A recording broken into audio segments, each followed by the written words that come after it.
Greg Monroe signs with the Milwaukee Bucks for a 3-year, $50 million deal. LaMarcus Aldridge says no to the Lakers.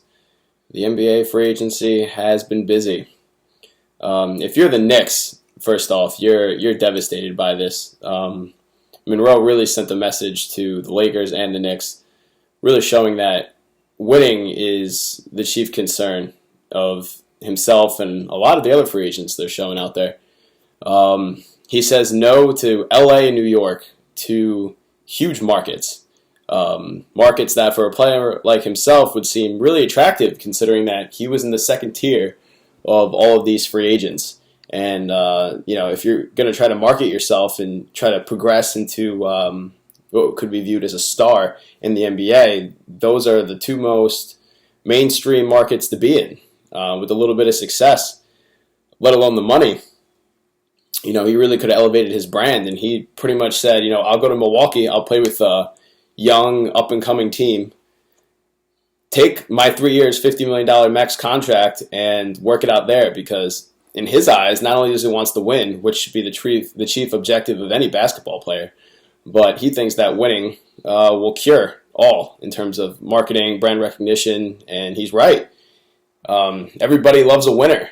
It's the reason Michael Jordan is who he is and has a ridiculous billion-dollar brand.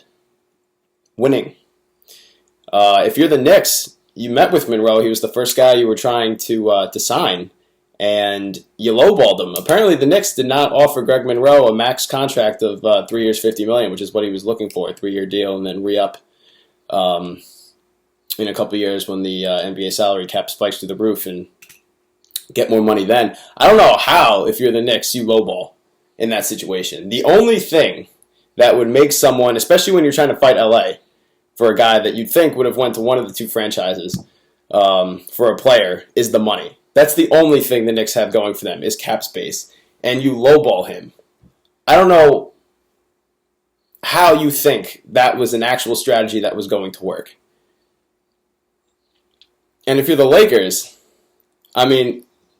you lose out on LaMarcus Aldridge. Forget Greg Monroe, because LaMarcus Aldridge was their prime piece. They wanted him. He was the most sought-after free agent, and he's still out there, obviously, but he said no to LA, crossed him off their list, that anyone's looking for, and you sell him on the LA lifestyle. LaMarcus Aldridge is a resident of LA. You're not his realtor. You're not his publicist. He knows what it means to live in an LA lifestyle, and your main pitch to him was living in LA. There's a reason why LaMarcus Aldridge wants to go to the Spurs. The Spurs are the least flashiest franchise out there. The Spurs, during the regular season, are a dead mouse. You don't hear about them. But when it comes time for the playoffs, you know they're there. LaMarcus Aldridge wants to win. And if you're the Lakers, you are the most winningest franchise outside of the Boston Celtics, and you pitch him on lifestyle, on living in LA. That is ridiculous. If I was him, I would be insulted. I'm a basketball player. I want to win. And you're selling me on lifestyle? Really?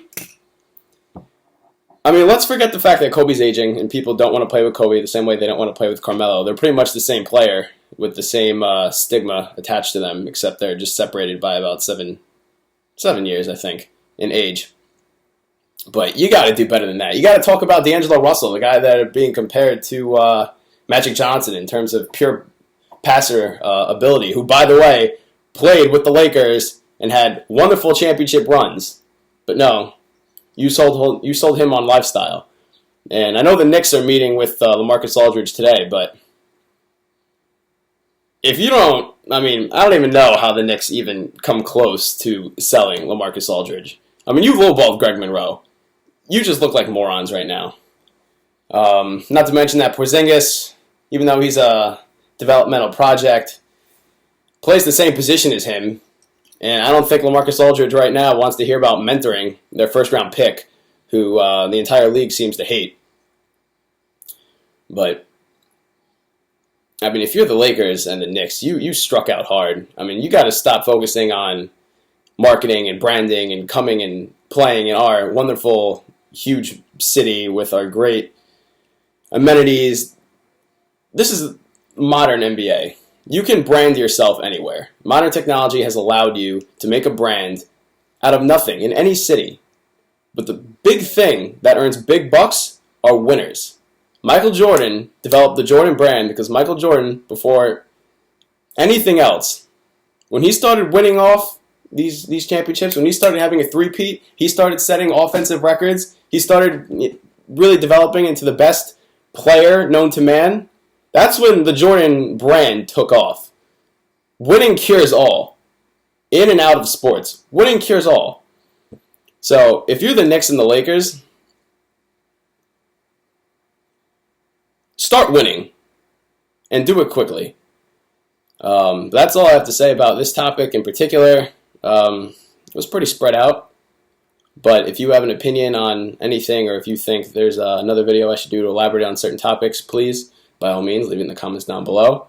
And if you happen to like the content or want to have some little pity on me, please like the video. And if you want to be doubly awesome, please subscribe to the channel. But hope you guys have a good 4th of July. I'll probably be posting another video before then. But I'll see you guys later.